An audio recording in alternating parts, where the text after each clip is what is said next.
Well, folks, welcome to another episode here at Gideon's Tactical. I am your host, Aaron, and we are taking a look at the Smith & Wesson M&P 2.0 Compact.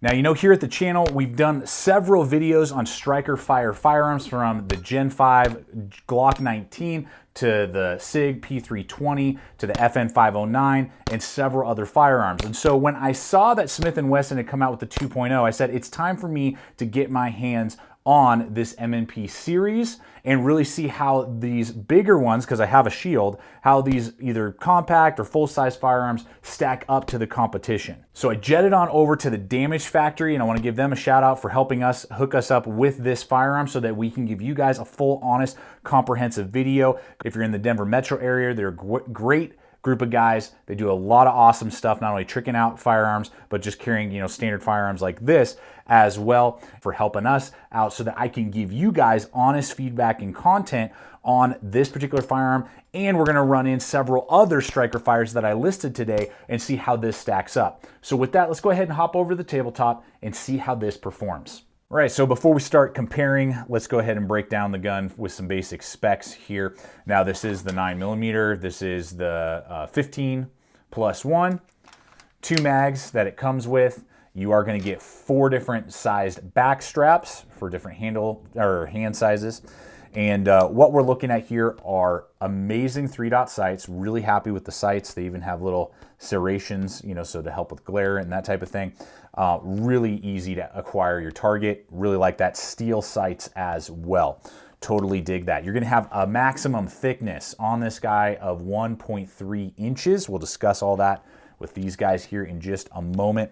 And you are looking at an overall length of 7¼ inches and a total height from top to bottom of 5 inches. Dry weight with 1 mag in it is going to be 24 ounces. This does have the back good serrations there, as well as some micro front serrations that you can grab and use.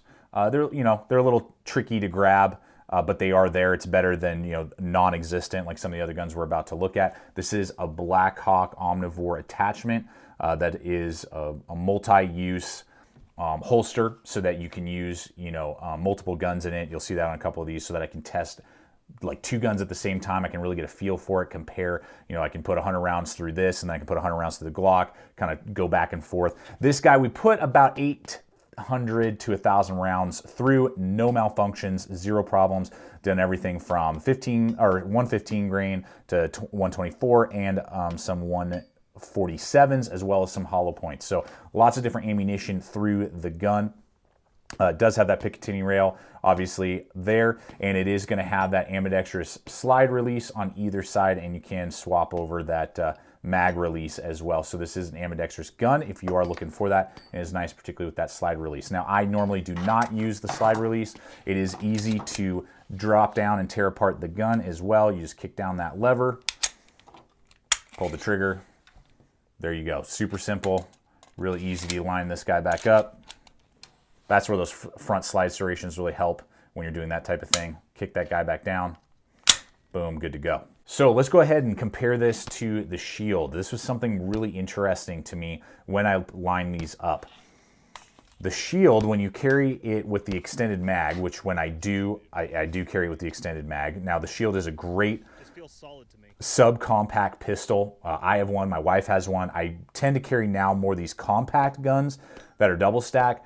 But if the need arises, maybe I'm wearing basketball shorts, and I just need a thinner, slimmer gun, it is still a phenomenal gun. If you're looking for the subcompact range, I think the shield is the way to go. I put between the two about 8,000 rounds between our two in the house, and never had a jam, never had a misfeed or problem. So, but when you line these guys up, they're gonna be the same height of 5 inches when you do the extended mag, which is how I carry my shield when I do, which is awesome. And basically the exact same handle profile, the same trigger guard profile, and really you're only gonna have about 1 inch longer on the barrel portion here, and then you're gonna have about 1/2 inch thicker on the profile. So if you already carry a shield and you are considering maybe upgrading, going a little bit bigger, I think this is the way to go. This would be an awesome option for you. You're gonna get very similar handle ergonomics in the sense of its height.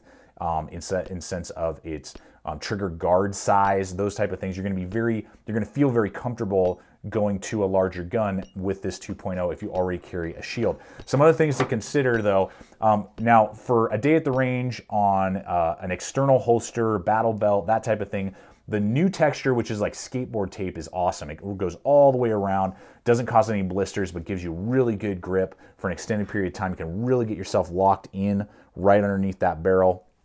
Really good, so that barrel's coming in right. Just really good bore axis. Totally dig it. The thing to note though is that this is going to trash your skin if you're conceal carrying and this is up against your abdomen or like at a 4 o'clock position. This is going to cause some irritation, just the way it is. You may want to consider putting like a Ranger band on there, maybe even machining that down. There's really no options for that, so it's a trade-off. It feels great for off the body carry compared to this, this shield having more of a slick texture there. It still gives you kind of like a little bit of grip. This is better for actually up against your body concealed carry. This one is going to cause skin irritation. So it's just things that you need to consider. You may have to modify either this side or just the whole pistol if you are considering this as your on body, up against your abdomen carry. So compared with the other guns that we're about to look at, and we're going to start running in these other guys and really discussing how they perform and where does this 2.0 fit in.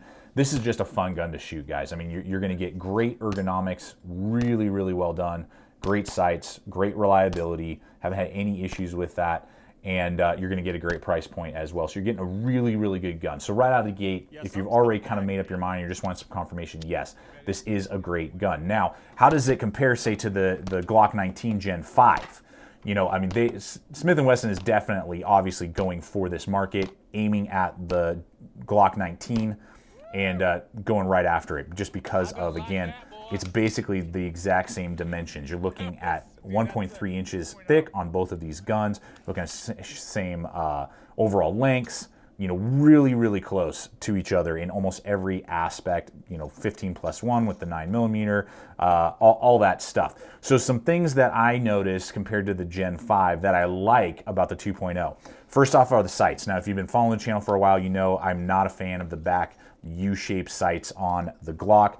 This one has those 3-dot sights that are really well done, way easier for me to acquisition the target than on the Glock sights. So out of the box, you're getting better sight picture than you would with a Glock 19 for me and for what I prefer. Another aspect is your trigger guard dimensions are going to be slightly larger on the 2.0 than on the Glock. So those of you who maybe don't really like how the size of the trigger guard is in here, bigger fingers, bigger gloves, you don't have to worry about that. It's larger on the 2.0. So that's another big plus for me. The fact that they come with standard front serrations, whereas that's not necessarily standard, at least to date from when I'm doing this video. On the Gen 5, I just like having that option, particularly when I'm like removing slides and cleaning guns and that type of thing. Some other aspects as well are that I like the trigger on the 2.0 more than on the Gen 5. The Gen 5 still tends to be a little squishy, whereas the 2.0 on mine is a little crisper. It just has a little bit, I mean, not like miles apart, but I just notice it, and I just like the trigger pull a little bit better on the standard trigger of the 2.0 over the Glock. It's not, again, noticeable. I'm not like, oh my gosh, there's worlds of difference, but it is noticeable to me when you put them side by side. You put a mag through the 2.0 and then you put a mag through the 19, you'll notice that the trigger is a little bit better. One other aspect, could either be a pro or a con, is that ergonomically, I like the 2.0 a little bit better. There's a little bit more of a swell coming around the sides, whereas on the Glock, it's just like flat. It's just squared off right on the sides, which is a plus for concealed carry. When you are carrying this, it will be overall feel slightly, it will feel a little bit slimmer just because these sides are flatter, whereas this will feel like it's taking up just a little bit more space. Not a ton, but it is something that's a little noticeable. So for shooting, ergonomically, the 2.0 feels a little bit better in my hand, but for concealed carrying and not noticing it when it's on your body, the Glock definitely helps a little bit in that. So just kind of depending on what you're looking for, what your needs are. And then running in the 320, super similar, again, for this compact size. The nice thing is that these are going to have very similar sights, the 3-dot sight situation. What is nice is that there are those serrations again back here on the 2.0. You're not going to get that on the P320, so that is something to consider. So like, you know, just glare, that type of thing. There is a slightly higher bore axis on the P320. Just see if I can show this to you guys. When I line those up, just give you some perspective there. It's not massive, you know, it's not like the P320 has like gotten huge recoil, but that is something to consider. It does have the highest bore axis of all three guns that we've been looking at here today. So the 2.0 will be lower, but a little bit easier to receive the recoil. It's 9mm, you know, you're not going to be, this isn't like a 45 we're talking about here. So things to consider is that now, by the way, I know that, you know, I did a video and, you know, guys know how much I love the P320. I sent this in to SIG, got the upgraded trigger. The trigger's even better than the original, and it only took like a week turnaround, just FYI. This still has the best trigger of all three. Of all three guns out here, if you were to ask me which one do you like the best, which one is the crispest, easiest trigger for you to work with, it is still the SIG P320. I love it. Now, then I would say would be the 2.0, then the Glock last out of trigger pull, reset, all that, just kind of how it feels in the hand, how I, you know, work with it, and, you know, my experience may be different than yours. That's my data point that I just want to, you know, give you. Now, these guys will be the same thickness as well. That 1.3, you know, is pretty standard for this size, which is nice. The 2.0 is about 1/4 inch longer overall when I line these guys up. So that will determine, you know, barrel length for accuracy and concealment, things you just need to consider. And in the sense of ergonomics, the nice thing is that this is very similar in ergonomics down here. Nice and contoured, not as blocky as the Glock is. Really fills out the hand well. Really nicely done. Giving you kind of a medium texture. You know, it's not as smooth as, say, this right here on the shield, but it's not as insanely, you know, grippy as the 2.0.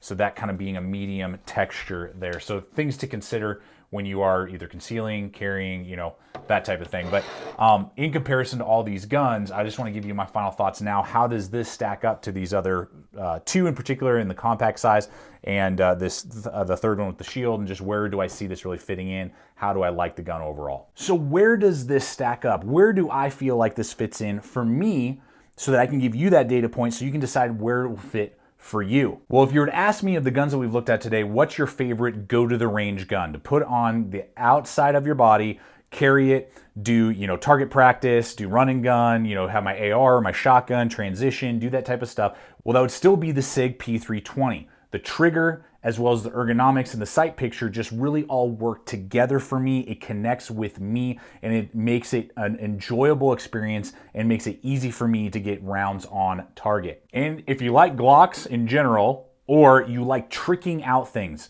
because Glocks have so many custom parts out there. We're gonna be doing an 80% lower on my Gen 4 coming soon. I mean, they're fun to play around with, work with, fine tune, get exactly how you want.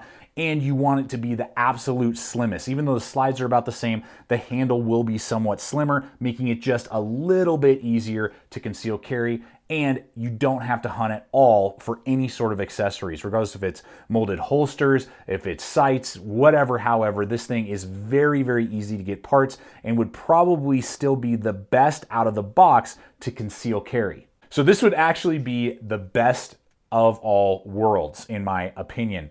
I love the SIG P320 for all the things that we've talked about, and for a range day gun, it's awesome. I love the aspects that the Glock offers for concealed carry, but it's not my favorite gun. I mean, if I want to go to the range and, you know, put a couple hundred rounds down range, I'm not going to do that with that gun. I'm only going to do it to practice my concealed carry. This one is a blending of the two. It's still got great out of the box sight picture, ergonomics, better trigger, in my opinion, than what the Glock 19 is going to offer you. So just putting several hundred rounds down range, you're going to have a better time, and in my opinion, have a better sight picture than what you would have, and a little bit easier to acquire your target. And it's not as fat and pudgy, you know, like pig-ish. I mean, the SIG P320, though a great gun, is a pig, and I just don't like carrying it in the waistband. This is slim enough and reminds me so much of the Glock 19 that I can absolutely conceal carry this under my clothing, as long as I do something with the texturing that they come standard with. Either stipple it off, you know, in that regard, like sanding it off or doing some sort of Ranger band or something like that,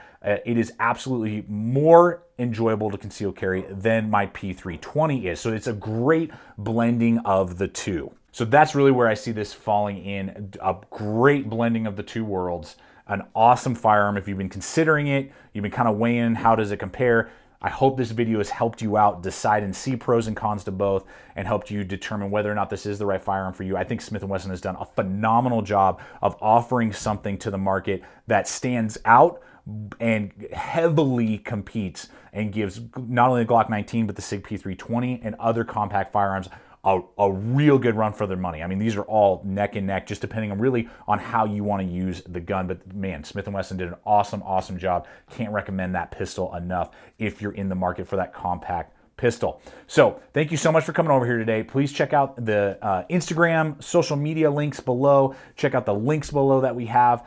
We appreciate you guys coming back week after week. Please subscribe, comment, like, share this video. If you're not a current subscriber to the channel, I invite you to become part of the GT family. We're throwing up videos like this every single week. And finally, always remember, stay equipped, stay prepared, and we'll see you out there.